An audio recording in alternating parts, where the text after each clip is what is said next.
This one here is $14.99 and this one's $4.99. They look exactly the same. Flip them around, so I'm going to use this one.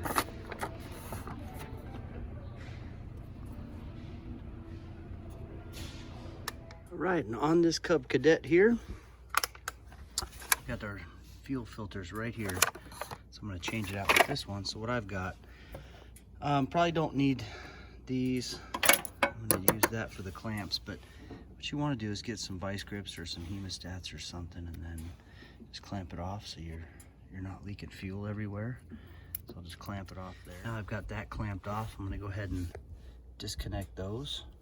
So I usually like to use these here because you can get more of a bite on those two than you can with those. But I got those just in case. Yeah, all I did was take these and just move these. You can see where it sat before. It clamps that around there, so I just scooted them down. So now I'll just be able to pull it off of there. It's gonna take two hands though.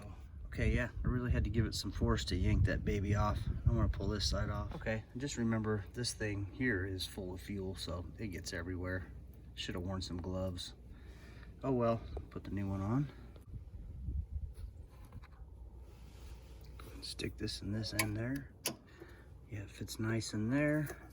Put that in that side. Okay, there we go. And I'll just scoot these on down around the ends there. Yeah, I love these clamps. So you can move them all around as you need to. I'm just gonna clamp it right up against that filter. There we go. Same thing with this. Okay, there we go. As you can see, we got both clamps right up snug there. And we'll go ahead and fire it up. Make sure it runs right.